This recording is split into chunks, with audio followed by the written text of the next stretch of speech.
Salut, je te retrouve avec bonheur. Bonheur, ça veut dire avec la joie, d'accord? Nous lirons de Luc 22, versets 31 à 34. Juste avant, prions. Notre Seigneur, notre Dieu, nous voici à nouveau devant toi pour te louer, te bénir, te salmodier, reconnaître combien tu as été bon pour nous. Alors que nous continuons d'étudier la grâce, que le Saint-Esprit éclaire celles et ceux qui te cherchent.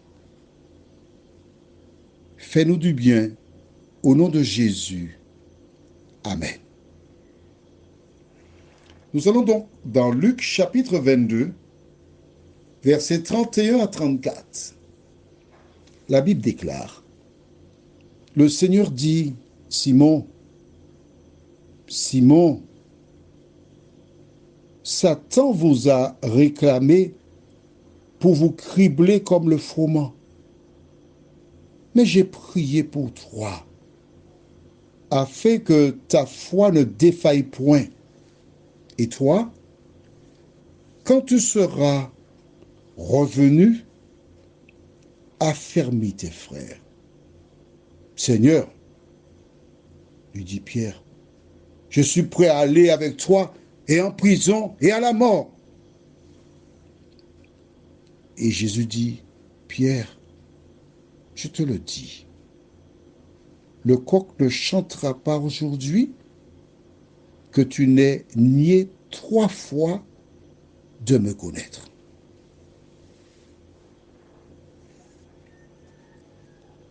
Tu vois que Jésus connaît l'avenir. Ces références nous montrent que Jésus savait exactement ce que ferait Pierre. Mais alors pourquoi l'a-t-il appelé pour être son disciple? Pourquoi? Explique-moi. Ce que j'aime avec la Bible, c'est que l'Éternel prend des individus d'un point pour les conduire à un autre point. Ce que je retiens de cette lecture, c'est que l'Éternel connaît Pierre. Malgré ses faiblesses, son tempérament, il l'a appelé. Pendant 3 ans et demi, Pierre et les autres disciples ont marché avec Jésus. Ils ont vu des miracles. Pierre a vu Moïse, Élie et Jésus transfigurés. Il a vu des morts ressuscités. Il a vu et consommé du pain et du poisson béni par Jésus. Il a vu Lazare, qui était dans un tombeau depuis 4 jours, y sortir en vie. Il a tout vu.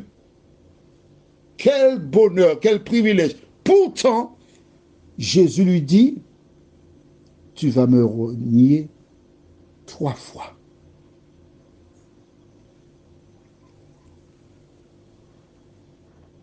Mais as-tu noté ce qu'il dit au départ? Comment il s'adresse à Pierre avec douceur, avec amour. C'est ainsi qu'agissent les serviteurs de Dieu. Comment? Jésus dit, Simon, Simon, Satan vous a réclamé pour vous cribler comme le froment. Faire un triage, secouer pour récupérer la farine. Mais j'ai prié pour toi, afin que ta foi ne défaille point. Jésus sait que ce sera difficile, jusqu'au point où Simon perd la foi. C'est pourquoi il lui dit, afin que ta foi ne défaille point. Tu as passé ou tu passeras par des moments difficiles. Mais n'oublie pas que dans l'évangile selon Saint Jean chapitre 17, alors il y a une différence. Il y a l'évangile de Jean, cela se trouve dans les évangiles, qui sont Matthieu, Marc, Luc, Jean. 4 livres du Nouveau Testament, les 4 premiers livres du Nouveau Testament, où des auteurs écrivirent ce qui s'est passé avec des perceptions différentes. On parle de la vie de Jésus. Et à la fin, tu as 1 Jean, 2 Jean, 3 Jean, qui sont aussi des écrits de Saint Jean. Mais là, nous sommes dans Jean 17. Jésus a fait une prière qui s'appelle la prière sacerdotale. Et dans cette prière, il dit, Père, je ne te prie pas seulement pour eux, mais aussi pour tous ceux qui croiront en mon nom. Donc quand je lis le verset 32, mais j'ai prié pour toi, je me rappelle que Jésus a aussi prié pour moi. Alors quand je lis la Bible, je lis ainsi, mais j'ai prié pour Jean-Claude. Mais oui, Jésus a prié pour moi. Jésus a prié pour Dominique, pour Jacqueline, pour Claudette, pour Marie-Louise, pour Jean-Pierre. Jésus a prié pour nous tous. Pourquoi? Afin que ta foi ne défaille point en la parole de Dieu et en la vérité. Pas là où tu te trouves, hein? En la parole de Dieu.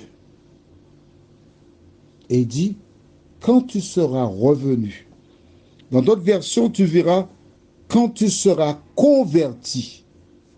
Ouais. Ce qui veut dire que Pierre n'était pas converti.